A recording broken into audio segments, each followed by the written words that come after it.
આજે ટાઈમ ટેબલમાં હતું કે ઢોકળી બનાવવાની છે સાંજે.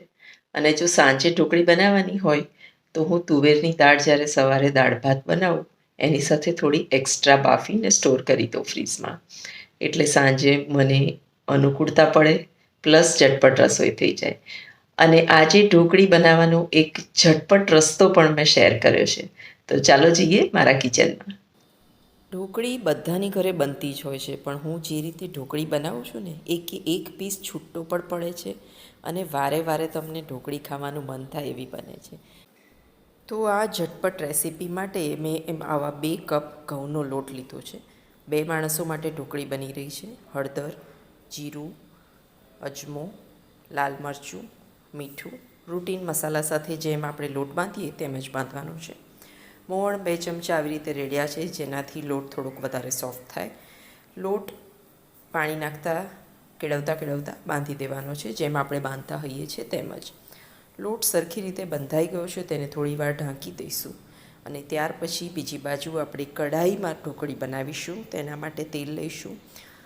તેલ થાય એટલે આપણે તેની અંદર મસાલામાં સૌથી પહેલાં રાઈ નાખીશું.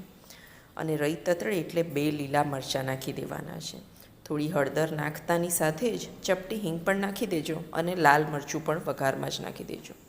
થોડું પાણી નાખી અને પાણી વઘારજો સૌથી પહેલાં. પાણીને બરાબર આપણે ઉકળવા દેવાનું છે.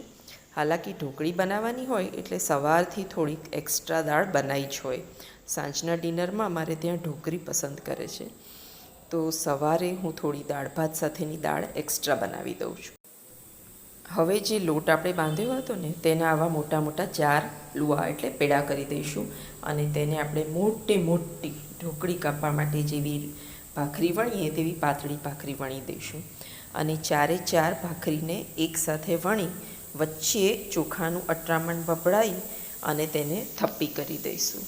આ રીતે ઢોકળી એકવાર બનાવી જોજો, ઝટપટ બની જશે.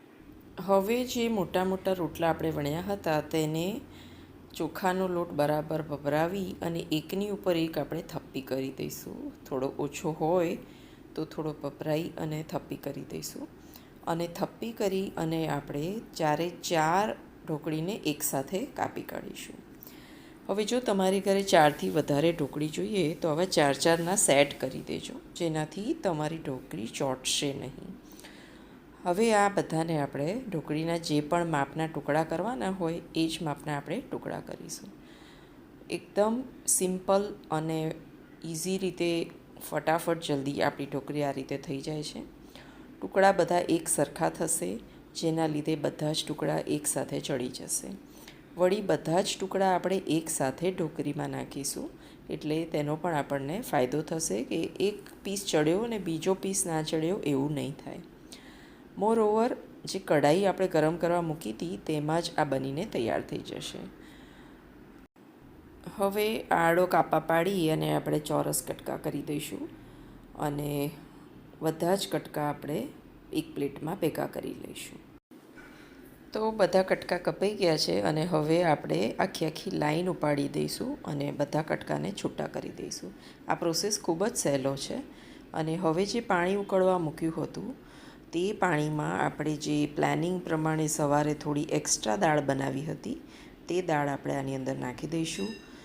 બીજું જરૂર પૂરતું પાણી નાખીશું, કેમ કે કટકા ચડવામાં પણ થોડુંક પાણી વધારે જોઈશે, એટલે રસો થોડો વધારે કરવો પડશે. એટલે બીજું એક્સ્ટ્રા પાણી નાખી અને આપણે કઢાઈ ભરી દઈશું.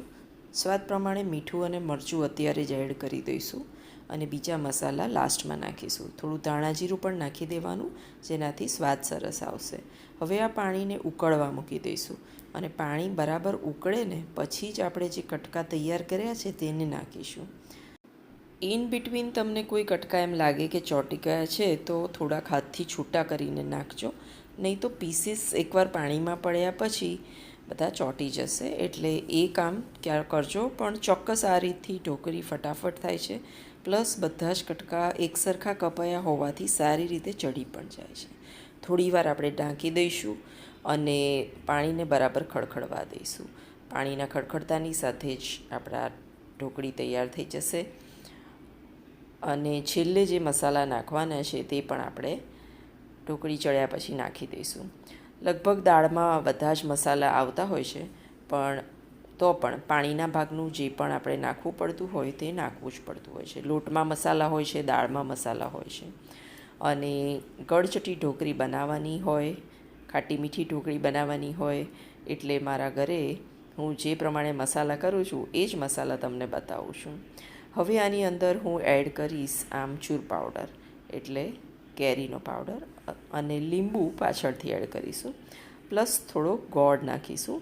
તેથી ખાટી મીઠી ઢોકળી આપણને ખાવાની ખૂબ જ મજા પડશે. તમે આની અંદર થોડા કાપેલા ધાણા પણ નાખી શકો છો. બીજી દાણાવાળી ઢોકળી હું ખૂબ જ અલગ રીતે બનાવું છું, એની પણ રેસીપી મેં શેર કરેલી જ છે, તો એની પણ લિંક તમને ડિસ્ક્રિપ્શન બોક્સમાં આપી દઈશ. તો ઢોકળી અને આ બધી જ વેરાયટી અમુક ઘરોમાં બનતી જ નથી, અને આ બધી વાનગીઓ ભૂલાઈ રહી છે. ઘરના બાળકો ખાતા શીખતા જ નથી. ચાલો, તો પીરસવાનો ટાઈમ થઈ ગયો છે. આ ભાજી પાઉંની પ્લેટ છે, પણ તેની અંદર હું ઢોકળી પીરસતી હોઉં છું, અને તે પણ ઢોકળી ખાનાર જે છે એને એટલી બધી ભાવે છે કે એક પ્લેટ તો ભરી જ છે, ને બાજુમાં હાફ પ્લેટ પણ એ ભરી દીધી છે.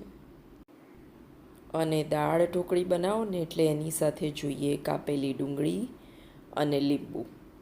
ખાટી મીઠી ઢોકળી તો મેં બનાવી જ છે, પણ ઉપર લીંબુ પણ જોઈશે અને કાચું તેલ પણ.